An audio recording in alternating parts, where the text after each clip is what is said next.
Hi, I'm Zach London, and welcome to Foramina, a fast-paced dice rolling and card buying game for 2 to 4 players that I designed with the help of Michaela Stiver and with art by Alex Dye. In Foramina, players take turns rolling dice, collecting axons, and trading them in for cranial nerves, with the ultimate goal of sending 3 of those cranial nerves into or out of a skull through these little holes called foramina. Let's get started. In the box, you'll find 3 different kinds of cards. Cranial nerve cards, which have a Roman numeral on the back.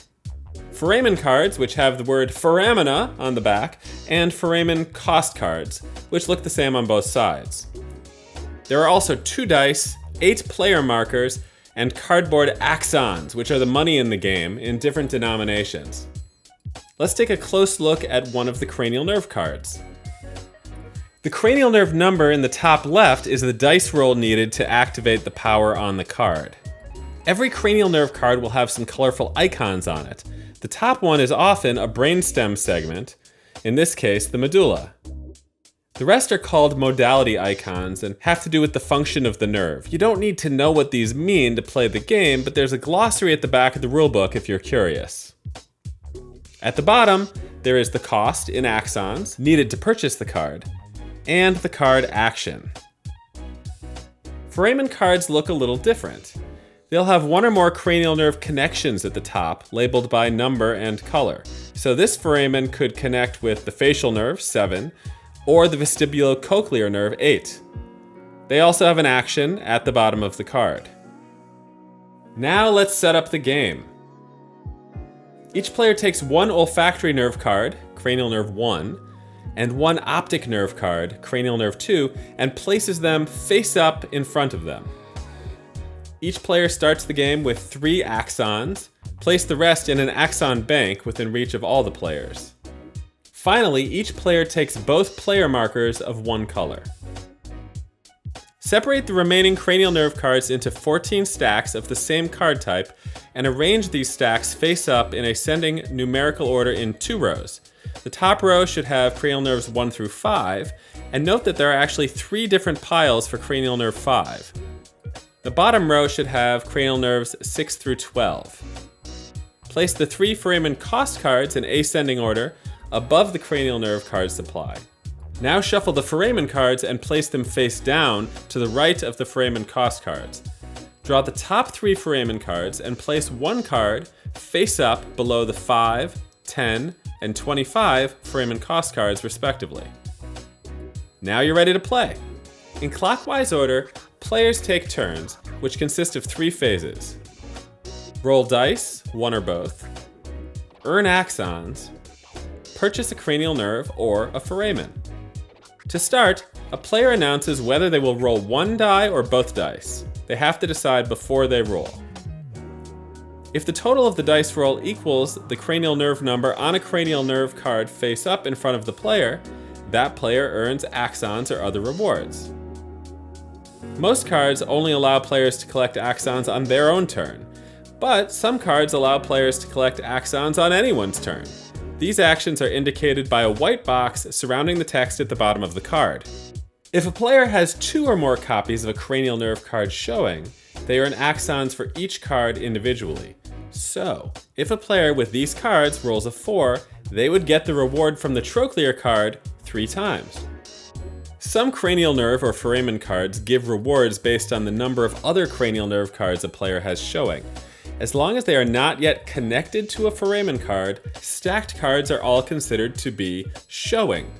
So, if this player rolled a 7, they would earn 1 axon for every midbrain nerve showing, which includes the 1 oculomotor nerve and 3 trochlear nerves.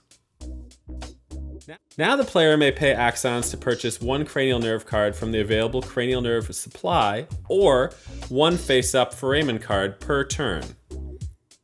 The cost of a cranial nerve card is shown in the bottom left corner. The player pays the cost to the axon bank and puts the cranial nerve card face up in the play area in front of them, in numerical order. If the player already owns 1 or more copies of this cranial nerve card, the new card should be stacked on top of the old card or cards, so the cranial nerve number and the name of the cards underneath are still visible. Each cranial nerve card whose number and name are still visible is considered to be showing, for the sake of its corresponding action and impact on other cards. Only 3 face-up Foramin cards are available for purchase at any given time.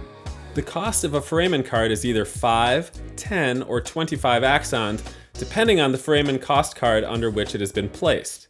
If a Foramin card is associated with one or more cranial nerves, a player may only purchase that Foramin card if they already own at least one copy of at least one of the corresponding cranial nerve cards.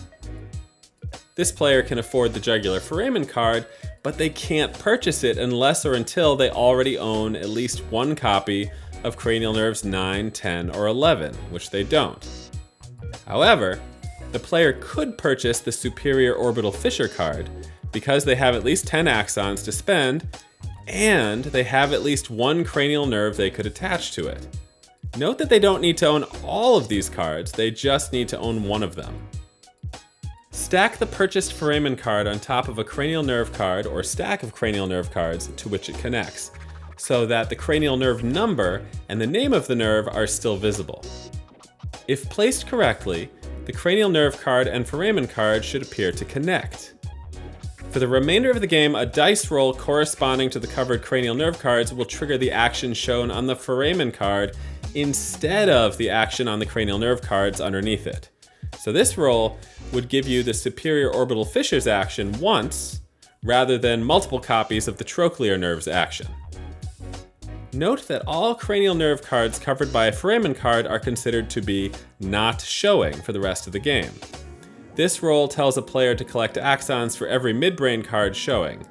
They still get 1 axon for the 3, but they don't get any axons for the 4 cranial nerve 4, the trochlear cards, because these are not showing. Also note that 3 of the Foramin cards, Foramin magnum, Foramin spinosum, and Foramin lacerum, are not associated with specific cranial nerves.